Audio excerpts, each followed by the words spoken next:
Hi guys, imagine this. നിങ്ങൾ രാവിലെ ജോലിക്ക് പോകാനായി ഒരു ബസ് സ്റ്റോപ്പിൽ കാത്തു നിൽക്കുകയാണ്. ഓക്കെ, അപ്പോൾ ഒരു കുട്ടി വന്ന് നിങ്ങളോട് ചോദിക്കുകയാണ്, സമയം എത്രയായി? അപ്പോൾ നിങ്ങൾ വാച്ചിൽ നോക്കുന്നു, ഇത്ര മണിയായി, അല്ലെങ്കിൽ ഇത്ര എം ആയി, അല്ലെങ്കിൽ ഇത്ര പി എം ആയി. ഓക്കെ, ഈ കുട്ടി നിങ്ങളോട് ചോദിക്കുകയാണ്, എന്താണ് സമയം? എത്രയാണ് സമയം എന്നുള്ളതല്ല, എന്താണ് സമയം? കേൾക്കുമ്പോൾ നമ്മൾ ആദ്യം ഒന്ന് ഫ്രീസായി പോകും അല്ലേ? അപ്പോൾ ഒരാൾ നിങ്ങളോട് ചോദിക്കുകയാണ്, എന്താണ് സമയം? എന്തായിരിക്കും നിങ്ങളുടെ ഉത്തരം? Let's discuss.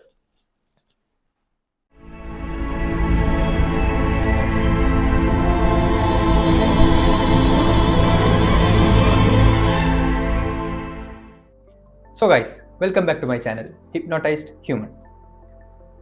അങ്ങനെ നമ്മളുടെ ലൈഫിൽ റിലേറ്റബിൾ ആയിട്ടുള്ള ഒരുപാട് വിഷയങ്ങളെക്കുറിച്ച് ചർച്ച ചെയ്യുന്നതായിരിക്കും നമ്മുടെ ഈ ചാനലിലൂടെ. ഓക്കെ, അപ്പോൾ നമ്മൾ ഇന്നത്തെ റിലേറ്റബിൾ ആയിട്ടുള്ള ഒരു വിഷയമാണ് സമയം, അല്ലെങ്കിൽ എന്താണ് സമയം അഥവാ ടൈം. ഓക്കെ, അപ്പോൾ ടൈമിനെ കുറിച്ച് പോയറ്റിക്കലായിട്ട് പറയുകയാണെങ്കിൽ സമയം എന്ന് പറയുന്നത് ഒരു സൈലൻ്റായി ഒഴുകുന്ന ഒരു നദിയാണ്. ഇടവേളകളില്ലാതെ ആർക്കും വേണ്ടി കാത്തു നിൽക്കാതെ നമ്മളെല്ലാം ക്യാരി ചെയ്തുകൊണ്ട് എൻലെസ് ആയിട്ട് ഇങ്ങനെ സൈലൻ്റ് ആയിട്ട് ഒഴുകിക്കൊണ്ടിരിക്കുന്ന ഒരു നദി. ഓക്കെ, ജസ്റ്റ് പോയറ്റിക്കലായി പറഞ്ഞു എന്നേ ഉള്ളൂ. നമ്മൾ ജനിക്കുന്നത് തൊട്ട് നമ്മുടെ ലൈഫിനെ നന്നായി ഷേപ്പ് ചെയ്തു കൊണ്ടുവരുന്ന ഒരു സൈലൻ്റ് ഫോഴ്സാണ് സമയം. ഓക്കെ, ചിലപ്പോഴൊക്കെ സമയം നമ്മൾ അളക്കാറുണ്ട്. മിനിറ്റുകളായും സെക്കൻഡുകളായും മണിക്കൂറുകളായും അല്ലെങ്കിൽ വർഷങ്ങളായും മാസങ്ങളായും ദിവസങ്ങളായും നമ്മൾ സമയത്തെ അളക്കാറുണ്ട്. നമ്മൾ പിന്നിലായി പോയി എന്ന് തോന്നുമ്പോൾ നമ്മൾ സമയത്തെ പിന്തുടരാറുണ്ട്. അപ്പോൾ ചിലപ്പോഴൊക്കെ സമയത്തെ നമ്മൾ നന്നായി പേടിക്കാറുമുണ്ട്. എന്നാൽ പലപ്പോഴും സമയത്തെ നമ്മൾ നന്നായി പാഴാക്കി കളയാറുമുണ്ട്. ഓക്കെ, അപ്പോൾ ഇങ്ങനെയൊക്കെ സമയത്തിലൂടെ കടന്നു പോകുമ്പോഴും ഒരിക്കലെങ്കിലും നമ്മൾ ചിന്തിച്ചിട്ടുണ്ടോ എന്താണ് സമയം? ഓക്കെ ഗൈസ്, അപ്പോൾ നമുക്ക് സമയത്തെക്കുറിച്ച് മനസ്സിലാക്കുന്നതിൻ്റെ ആദ്യത്തെ സെഗ്മെൻറ്റിലേക്ക് കിടക്കാം. First segment, the ancient wisdom. അപ്പോൾ ഈ ആൻഷ്യൻ ടൈംസിൽ തന്നെ, അല്ലെങ്കിൽ ഈ പുരാതന കാലത്ത് തന്നെ സമയത്തെക്കുറിച്ച് മനസ്സിലാക്കാൻ മനുഷ്യർ, അല്ലെങ്കിൽ സമയത്തെ അളക്കാൻ മനുഷ്യർ ഒരുപാട് മെത്തേഡുകൾ കണ്ടുപിടിച്ചിരുന്നു എന്നതാണ് വാസ്തവം. അതിലെ ഈജിപ്ഷ്യൻസ് കണ്ടുപിടിച്ചിരുന്ന ഏറ്റവും പുരാതനമായ ഒരു ഫേമസ് ആയിട്ടുള്ള ഒരു മെത്തേഡാണ് സൺഡയൽ. സൺഡയൽ എന്താണെന്ന് വെച്ച് കഴിഞ്ഞാൽ, നമ്മുടെ സൂര്യൻ്റെ പൊസിഷൻ നോക്കി, അല്ലെങ്കിൽ സൂര്യപ്രകാശം കൊണ്ട് ഒബ്ജക്ട്സിൽ തട്ടി ആ ഷാഡോസ് വെച്ച് സമയം കണക്കാക്കിയിരുന്ന ഒരു മെത്തേഡായിരുന്നു ഈ സൺഡയൽ. പക്ഷേ ഇതിന് എന്താണെന്ന് വെച്ച് കഴിഞ്ഞാൽ, ഇത് ഡേ ടൈമിൽ മാത്രം നമുക്ക് സമയത്തെ ഉപയോഗപ്പെടുത്താൻ പറ്റുള്ളൂ എന്നുള്ളൊരു പരിമിതി ഇതിലുണ്ടായിരുന്നു. അതുപോലെ തന്നെ ഈ രാത്രിയും പകലും ഒരുപോലെ നമുക്ക് സമയം അളക്കാൻ മറ്റൊരു മെത്തേഡ് കണ്ടുപിടിച്ചതാണ് വാട്ടർ ക്ലോക്ക്. അതായത് ഒരു വലിയ കണ്ടെയ്നറിൽ വെള്ളം നിറച്ച് ഈ കണ്ടെയ്നറിന് ഒരു ഓട്ട കുത്തി ഈ വെള്ളത്തിൻ്റെ ഒഴുക്കിൻ്റെ ആ റേറ്റ്, അല്ലെങ്കിൽ ആ ഒരു കണക്ക്, എത്ര വെള്ളം കണ്ടെയ്നറിൽ നിന്ന് പോയി എന്നുള്ളതിൻ്റെ ആ ഒരു ഒഴുക്കിൻ്റെ റേറ്റ് വെച്ച് സമയം നമ്മൾ കണ്ടുപിടിച്ചിരുന്നു. പക്ഷേ ഇതിൻ്റെ ഒരു പ്രശ്നം എന്താണെന്ന് വെച്ച് കഴിഞ്ഞാൽ, വളരെ ആക്യുറസി കുറവായിരുന്നു അന്നത്തെ മെത്തേഡുകൾക്ക്. ബാബലൂണിയൻസ് എന്ന് പറയുന്നൊരു വിഭാഗം, അവർ ഈ ആകാശത്ത് തെളിയുന്ന നക്ഷത്രം, അല്ലെങ്കിൽ ആ നക്ഷത്രങ്ങളുടെ പാറ്റേൺ വെച്ച് കലണ്ടറുകൾ ഉണ്ടാക്കിയിരുന്നു. അതുപോലെ തന്നെ പ്രകൃതിയുടെ ഒരു റിതം, അല്ലെങ്കിൽ റിപ്പീറ്റഡ് പാറ്റേൺ, പ്രകൃതിയിൽ ഉണ്ടാവുന്ന ഒരുപാട് പ്രതിഭാസങ്ങളുടെ ഒരു റിതം അല്ലെങ്കിൽ റിപ്പീറ്റഡ് പാറ്റേൺ വെച്ച് അവർ കാലങ്ങൾ നിർണ്ണയിച്ചു. അപ്പോൾ ഈ ആകാശവുമായി ബന്ധപ്പെട്ട് ഒരുപാട് ഒബ്ജക്ട്സിനെ ബന്ധപ്പെടുത്തിക്കൊണ്ട് അന്ന് സമയത്തെ നമ്മൾ അളന്നിരുന്നു എന്നതാണ് വാസ്തവം. അപ്പോൾ നമ്മൾ പുരാതന കാലം തൊട്ടേ സമയത്തെ പല മെത്തേഡ്സായിട്ട് സമയത്തെ അളക്കാൻ നമ്മുടെ ജീവിതശൈലിയിൽ നമ്മൾ ഉപയോഗപ്പെടുത്തിയിരുന്നെങ്കിലും, അന്നത്തെ ഫിലോസഫിക്കൽ തിങ്കേഴ്സ് അല്ലെങ്കിൽ ഡീപ്പ് തിങ്കേഴ്സൊക്കെ സമയത്തിനെ കുറിച്ച് ആലോചിക്കുമ്പോൾ, അല്ലെങ്കിൽ എന്താണ് സമയം, അതിനൊരു എക്സ്പ്ലനേഷൻ കണ്ടെത്താൻ ആലോചിക്കുമ്പോൾ സമയത്തിന് ഒരുപാട് പാരഡോക്സസുകൾ അന്ന് നിലവിൽ ഫോം ചെയ്തിരുന്നു. അപ്പോൾ നമുക്ക് നമ്മുടെ അടുത്ത സെഗ്മെൻറ്റിലേക്ക് പോവാം, ദ പാരഡോക്സസ് ഓഫ് ടൈം. അപ്പോൾ ഗൈസ്, ഒന്ന് ആലോചിച്ച് നോക്കൂ. സമയം എന്ന് പറയുന്നത് നമുക്ക് വളരെ പരിചിതമായ ഒന്നാണ്, നമുക്ക് വളരെ ഫെമിലിയറുമാണ്, അതുപോലെ തന്നെ വളരെ സ്ട്രേഞ്ചുമാണ്. Think about this. ഇപ്പോൾ നിങ്ങളുടെ കഴിഞ്ഞു പോയ സമയം എന്ന് പറയുന്നത് പാസ്റ്റാണ്. നിങ്ങൾക്ക് വരാനിരിക്കുന്ന സമയം എന്ന് പറയുന്നത് ഫ്യൂച്ചറാണ്. ഇപ്പോൾ നിങ്ങളുടെ കയ്യിലുള്ളത് പ്രസൻറ്റ് എന്ന് പറയുന്ന ഈ ഒരു നിമിഷം മാത്രമാണ്. ഓക്കെ, അപ്പോൾ നമ്മുടെ പാസ്റ്റും പ്രസൻറ്റും ഫ്യൂച്ചറും, ഈ മൂന്ന് ഒബ്ജക്റ്റുകളിലൂടെ സമയത്തെ നമ്മൾ ഡിഫൈൻ ചെയ്യുമ്പോൾ നമ്മുടെ ഒരു എൻറ്റയർ ടൈം ലൈൻ എന്ന് പറയുന്നത് ആൾറെഡി ഫിക്സ് ചെയ്തു വെച്ച ഒരു കാര്യമാണ്. അതുപോലെ തന്നെ സമയം മുന്നോട്ട് മാത്രം സഞ്ചരിക്കുന്ന, ഒരു ഡയറക്ഷനിലേക്ക് മാത്രം സഞ്ചരിക്കുന്ന ഒന്നാണ് സമയം. അപ്പോൾ എന്തുകൊണ്ട് സമയത്തിന് പിന്നിലേക്ക് അല്ലെങ്കിൽ വേറെ ഒരു ദിശയിലേക്ക് സഞ്ചരിക്കാൻ കഴിയുന്നില്ല? ഇതുപോലെ ഒട്ടനവധി പാരഡോക്സുകളുള്ള ഒന്നാണ് സമയം.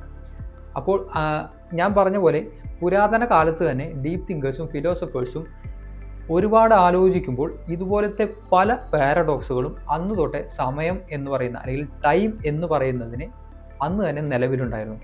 അപ്പോൾ ഈ പുരാതന കാലത്തെ എല്ലാ ഫിലോസഫിയും അല്ലെങ്കിൽ ടൈം അല്ലെങ്കിൽ സമയം എന്ന് പറയുന്നതിൻ്റെ എല്ലാ കൺസെപ്റ്റും പതുക്കെ മാറി വന്ന് ഇന്ന് നമുക്ക് സമയത്തിന് കുറെ കൂടെ ക്ലാരിറ്റി തരുന്ന ഒന്നാണ് മോഡേൺ സയൻസ് എന്ന് പറയുന്നത്.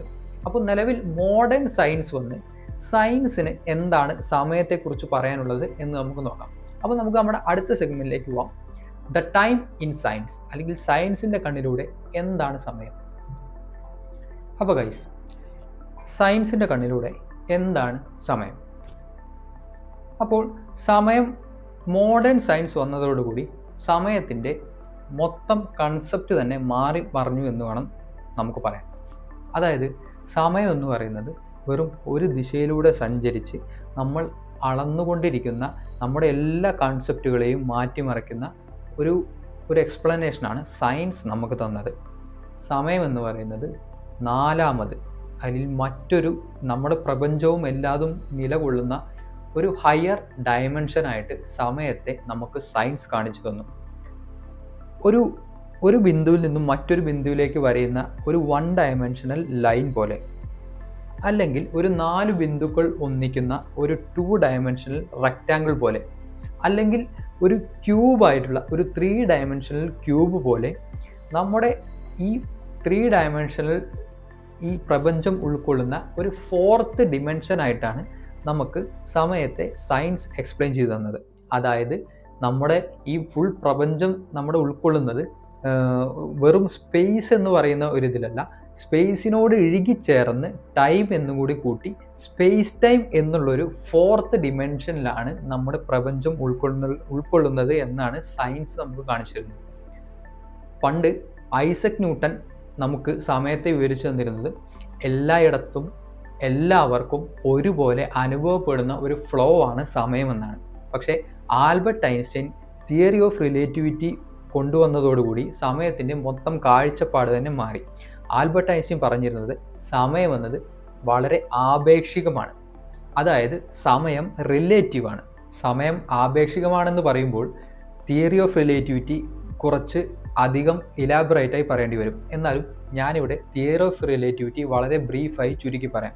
അതായത് സമയം ആപേക്ഷികമാണെന്ന് പറയുമ്പോൾ നമ്മൾ ലൈറ്റ്, അതായത് ഈ പ്രപഞ്ചത്തിൽ ഏറ്റവും സ്പീഡിൽ സഞ്ചരിക്കുന്ന ഒരു വസ്തുവാണ് പ്രകാശം അഥവാ ഫോട്ടോൺസ് അഥവാ ലൈറ്റ്.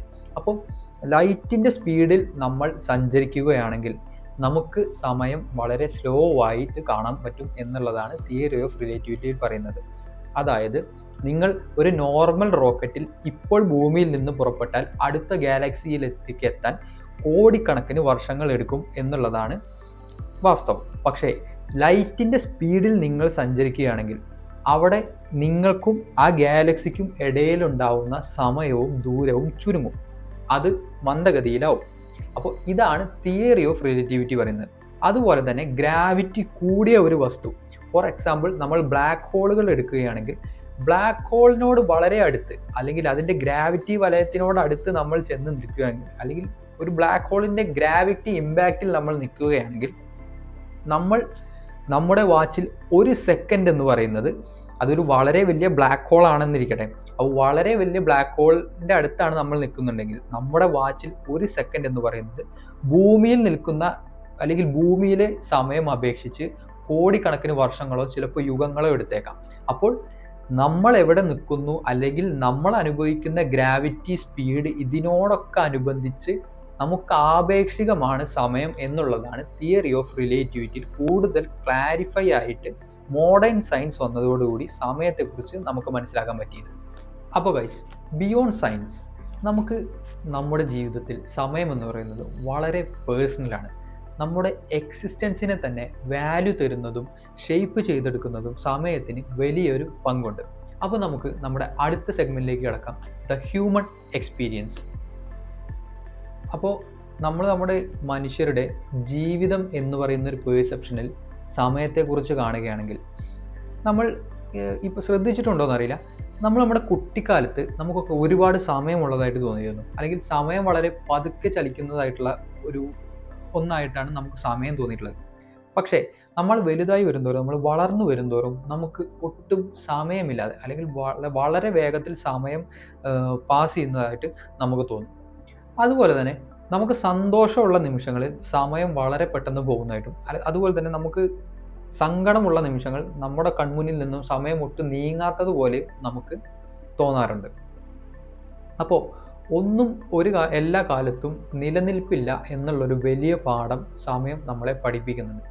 എല്ലാത്തിനും സമയത്തിൻ്റെ ഉള്ളിൽ, ഒരു നിശ്ചിത സമയത്തിൻ്റെ ഉള്ളിൽ എല്ലാത്തിനും ഒരു അവസാനമുണ്ട് എന്നുള്ളതാണ് നമുക്ക് നമ്മുടെ ഹ്യൂമൻ എക്സ്പീരിയൻസിൽ, അല്ലെങ്കിൽ നമ്മുടെ മനുഷ്യരുടെ ജീവിതത്തിൻ്റെ ഒരു പെർസെപ്ഷനിൽ സമയത്തിനെ നോക്കുമ്പോൾ സമയത്തിന് നമുക്ക് കാണാൻ പറ്റുന്ന ഏറ്റവും വലിയ ഒരു വാല്യുബിൾ എക്സ്പ്ലനേഷൻ എന്ന് പറയുന്നത്. സോ ഗൈസ്, നമ്മുടെ ലാസ്റ്റ് സെഗ്മെൻറ്റിലേക്ക് കിടക്കുകയാണ്, which is the power of now. അപ്പോൾ ഗൈസ്, എന്താണ് സമയം? നമ്മുടെ വാച്ചിലെ സെക്കൻഡുകൾക്കോ മിനിറ്റുകൾക്കോ മണിക്കൂറുകൾക്കോ അപ്പുറം, നമ്മുടെ കലണ്ടറിലെ ദിവസങ്ങൾക്കോ മാസങ്ങൾക്കോ വർഷങ്ങൾക്കോ അപ്പുറം, നമ്മുടെ സയൻസിലെ ഫിസിക്സിനോ ഫോർത്ത് ഡിമെൻഷനോ തിയറി ഓഫ് റിലേറ്റിവിറ്റിയിലെ ഇക്വേഷൻസുകൾക്കോ അപ്പുറം എന്താണ് സമയം? ഞാൻ പറയുന്നു, പോയ കാലത്തിൽ നിന്ന് ഉൾത്തിരിഞ്ഞു വന്ന, വരാനിരിക്കുന്ന കാലത്തിലേക്ക് സഞ്ചരിച്ചു കൊണ്ടിരിക്കുന്ന, ഇതിനിടയിലുള്ള ഈ ഒരു ചെറു നിമിഷം, this instant, this now, this moment. This instant means everything, which is time. So guys, make it count, make it valuable. The real question is, what are you going to do with this instant moment now you have? അപ്പോൾ guys, ചുരുക്കത്തിൽ പറഞ്ഞാൽ, പാസ്റ്റിനെ കുറിച്ചോർത്ത് വിഷമിച്ചിട്ടോ, വരാനിരിക്കുന്ന ഫ്യൂച്ചറിനെ കുറിച്ചോർത്ത് വ്യാകുലപ്പെട്ടിട്ടോ, ഇപ്പോൾ നമ്മുടെ കയ്യിലുള്ള, നമ്മൾക്ക് control ചെയ്യാൻ പറ്റുന്ന ഈ ഒരു പ്രസൻറ്റിനെ നമ്മൾ കളഞ്ഞു കുടിക്കരുത്. അപ്പോൾ ഗൈസ്, ഈ ചുരുങ്ങിയ സമയത്തിൽ പല പെർസെപ്ഷനിൽ സമയം എന്നതിനെ വളരെ ബ്രീഫായി ഞാൻ എക്സ്പ്ലെയിൻ ചെയ്തു എന്നാണ് എൻ്റെ വിശ്വാസം. ഈ വീഡിയോ നിങ്ങൾക്ക് ഉപകാരപ്പെട്ടിട്ടുണ്ടെങ്കിൽ തീർച്ചയായും കമൻറ്റിൽ അറിയിക്കുക. അതുപോലെ തന്നെ ഇനി വരാൻ പോകുന്ന വീഡിയോകളിൽ നിങ്ങൾക്ക് മറ്റെന്തെങ്കിലും സബ്ജക്ട്സിനെ കുറിച്ച് എക്സ്പ്ലെയിൻ ചെയ്യണം എന്നുള്ള സജഷൻസ് ഉണ്ടെങ്കിൽ അതും തീർച്ചയായും കമൻറ്റിൽ അറിയിക്കുക.